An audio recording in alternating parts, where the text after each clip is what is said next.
A very good and glorious morning to all dear students. As you all know that we were discussing our chapter number 7 from civics criminal justice system, and in this chapter we have already discussed about the role of defense judicial agency. Now I am going to start my lecture with the role of the police in the investigation crime. अब हम यहाँ पे बेटा किसके बारे में पढ़ेंगे, police की भूमिका के बारे में पढ़ेंगे कि वो किस तरीके से किसी का जो क्राइम है उसका इन्वेस्टिगेशन कैसे शुरू किया जाता है। ठीक है, चलिए देखते हैं। One important functions of the police is to investigate and complaints about the commitment of the crime and investigation including recording statements of the witness and collecting different kinds of evidence, and on the basis of the investigation the police form an opinion. Investigation किसी भी case के लिए पहले उसकी खोजबीन करना, ठीक है, ये एक महत्वपूर्ण फंक्शन के तौर पे माना जाता है किसका, पुलिस का। और इसी के आधार पर क्या करती है पुलिस, ये तय करती है कि जिसको जो भी अपराधी है वो वाकई में जो व्यक्ति है वो अपराधी है या फिर नहीं है। एक जो इन्वेस्टिगेशन होता है उसके लिए सबसे पहले क्या किया जाता है, जो विटनेसेस होते हैं उनका यहाँ पे क्या किया जाता है, उनके जो बयान होते हैं उनकी वहाँ पे रिकॉर्डिंग की जाती है। और उसके अलावा भी जो अलग अलग तरीके के जो आपके आते हैं डिफरेंट जो एविडेंस आते हैं उन्हें वहाँ पे जुटाने का काम किया जाता है। और यही एक बेसिक बेस माना जाता है इन्हीं एविडेंस और उसके जो बयान होता है उसे, जिसके बाद क्या करती है पुलिस अपना एक खुद का ओपिनियन देती है। If the police feels that the person accuse is guilty then they file a charge sheet in the court.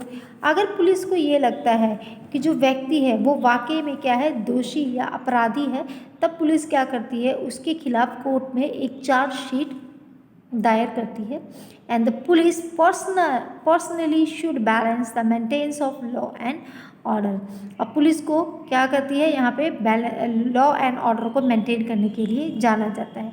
Efforts should be made to update the police act to the uphold democratic values and culture and equips the police with latest know how the sophisticated gadgets। अब क्या है,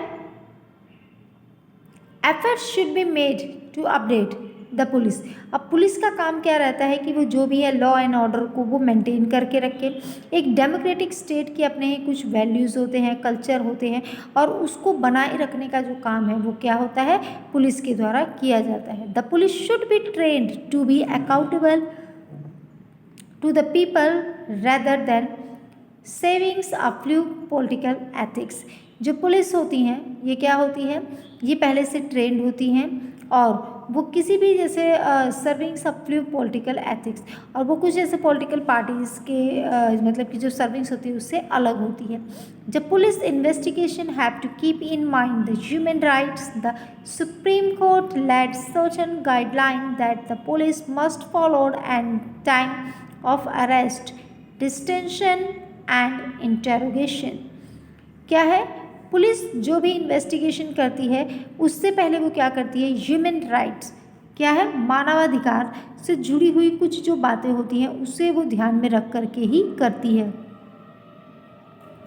यहाँ तक कि जो हमारा supreme courts है इसने भी यहाँ पे क्या दिया है, कुछ अपने जो गाइडलाइन जो है कुछ निर्देशों को यहाँ पे तय किया है जिसे पुलिस के द्वारा फॉलो किया जाता है जब वो क्या करती हैं कि किसी व्यक्ति को अरेस्ट करने जा रही हो, उसके साथ पूछताछ कर रही हो, उस समय the police are not allowed to torture और बीट द और shoot anyone during investigation.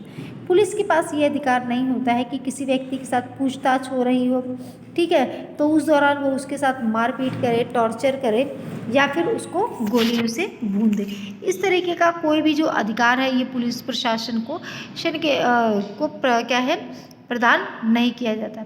According to the constitution article 22, the person who are arrested should be given fundamental right are as follow. क्या है? Article 22 के द्वारा, जो कि हमारे संविधान में अंकित है, कि कोई भी व्यक्ति, उसे अरेस्ट अगर आपने किया है तो उसके भी कुछ यहाँ पे क्या होंगे, मौलिक अधिकार होंगे। और वो क्या है? The right to be informed at the time of the arrest specific the offence for which the person is being arrested. अगर आपने किसी को मतलब कि अरेस्ट किया है तो उसके पास क्या है, अधिकार है कि जब उसे अरेस्ट किया जा रहा है तो वो उसके बारे में अपने किसी भी करीबी को क्या कर सकता है, बता सकता है। The right to be presented before a magistrate within 24 hours of arrest. किसी भी व्यक्ति को अरेस्ट करने के 24 घंटे के अंदर ही उसे जो जज होते हैं या मैजिस्ट्रेट होते हैं उनके सम्मुख प्रकट करना होता है। The right for not to be ill treated और टॉर्चर ड्यूरिंग अरेस्ट और इन कस्टडी। जब किसी को हिरासत में लिया जाता है या उसे गिरफ्तार किया जाता है तो उस समय वो उसे ना तो मार सकते हैं और ना ही किसी भी तरीके से टॉर्चर कर सकते हैं। The confession made in police custody can't be used as an evidence against the accused। अगर जो है कस्टडी के अंदर किसी ने अपना कोई बयान दिया है तो पुलिस के द्वारा वो जो बयान है वो किसी भी सबूत के तौर पर नहीं जाना जाएगा। A boy under 15 years of age and a woman can't be called to the police station for the questioning. कोई भी बच्चा अगर 15 साल के नीचे का है और जो औरत है उसे यहाँ पे किसी भी तरीके मतलब कि पुलिस स्टेशन पे बुलाया नहीं जा सकता है।